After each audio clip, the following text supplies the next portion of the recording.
Okay, hello everyone. So today we are going to create a character blueprint, and then let's see how we can control that character in our level. Okay, so first I'll go to TPS game folder, create a new directory called characters, and I'll store all the logics and necessary assets inside this folder for our characters. And inside characters folder, let's create another one called blueprints, and there I'll create another folder called base, and there let's create a character blueprint. Okay, and I'll rename this as BP character base. Okay,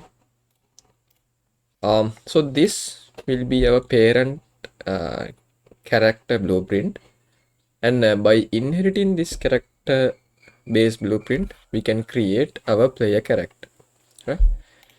So let's go to the blueprints folder again. I'll create player folder, and there, instead of directly choosing this character option, let's search for character base, this one.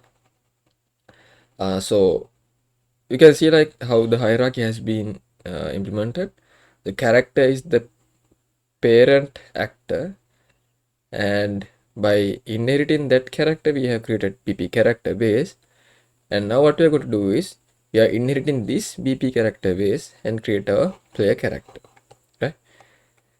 So this is basically how the object oriented design works to inherit common logics in between instances. So let's choose this one, bp character base, and I'll rename this as bp base. And let's go to the blueprints folder again, create a new folder called npc.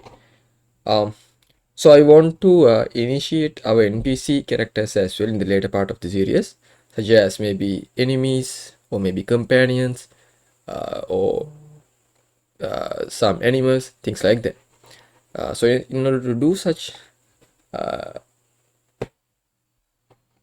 features, I'll create an npc base here as well. There I'll create a folder called base, and let's choose character base, and let's rename it as pp npc base. Okay, so that's the basic folder structure that we should have. And now let's go to our bp character base and open it out. So here you can see there is nothing yet. First let's assign our mannequin character mesh to this mesh component. So I'll simply search for many. Okay, now it is there, but you can see the orientations are not accurate at all. So I'll make this as -19 and -19. Okay, now rotation and location is correct, and I'll open my player base as well. Here now you can see automatically that mesh has been implemented even we haven't set up it there, because the player base is inheriting the bp character base as a parent class. So whatever the implementation we have here will be automatically inherit to the child instances as well, such as bp player base. Okay, right. Now let me see. Okay, now we can go our bp third person game mode, and there as the default pawn class, let's select BP and PC base. Okay, now if I play it, you can see I can't move, but there is a small sort of a character is there, but it's not quite accurate as well, because we have to set up the camera actor here at our player base. Okay, so let's set up our camera component here. So inside BP player base, I'll add a camera spring arm component like this, and I'll make the target arm length as 400 for now. Later on we can change this out. Okay, and then I'll add camera component inside this spring arm. Okay,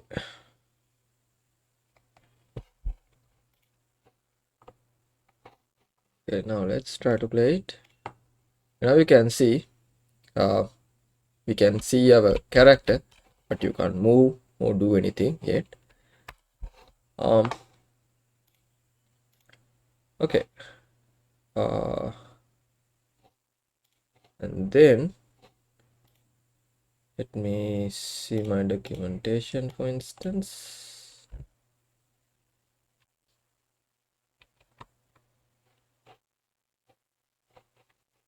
Okay, and now let's set up the player input class at here, our event graph. Okay, so we are going to use enhanced input mapping system to implement our player input related logics. So let's see how we can do that, right? So first I'll go to the TPS game folder and create a new one called input, and there I'll go to input mapping context, create a new input mapping context called IMC default, right? This is our input mapping context here, and there we can assign whatever the input mappings we want. So for instance, now I want to control my camera, therefore I'll implement some input action there. So first let's create a new folder called actions, and then inside this actions folder I'll create another one called character. So I'll keep all the inputs related to character components inside this folder and create a new input action called IA look. Okay, so inside this IA look, this should be axis 2D because we are going to use our mouse to control the camera component. So in your mouse, basically XY coordinates should be used to manipulate the player camera. So that's why we have to choose this axis 2D. And let's keep other settings as it is. I will save it all, and let's go to this IMC default folder and let's add new input mapping, and I'll select IA look over there, and as the input you have to choose mouse XY 2D axis, and for the settings, maybe for as the modifiers, you can add negate option here. So this negate will do basically to negate your values provided by your mouse as the default input, right? If you want, you can remove this as well, but for now I'll keep it like this. Okay, so let's save it out, and then let's go to our BP player base, and there let's get our controller and let's cast to player controller, and I'll get NAS input local player subsystem, and if it is valid, I'll simply add a new mapping context. The new mapping context would be IMC default. Okay, so I'll comment this thing as add input mappings. Okay,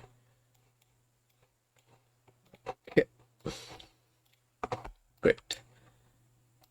Now we have added our input mapping context, so let's use our input actions.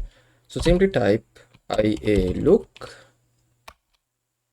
So this is our enhanced input action which we have been created here. So let's use this IA look and add controller, not role actually, and controller your input. So you may be able to control your. So I'll split this structure. So the yo will be manipulated by the x value provided by this IA look input action, and similarly let's add controller pitch input. So the pitch input will be controlled by the y value provided by the mouse. Okay, let's compile,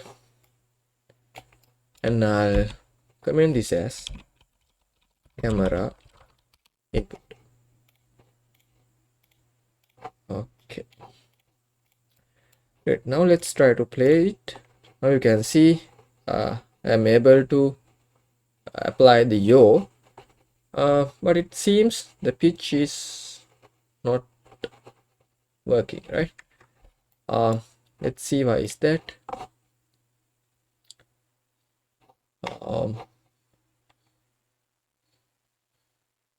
So I believe it is because of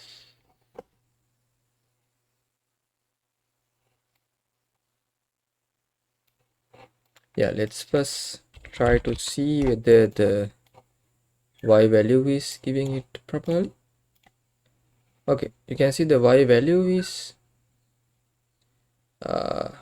returning, but it is not applied for the pitch. So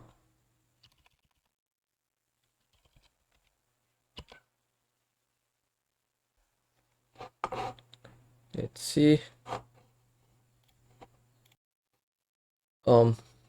So here basically take this thing, use pawn control rotation and compile, and now you may able to control the camera, right?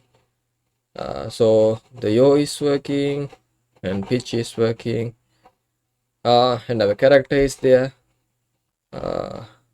Okay, so basically I think we have set up the initial features of our character, and then the next tutorial we'll see how we can implement the logics to move our character inside our level. Okay, thank you. See you there.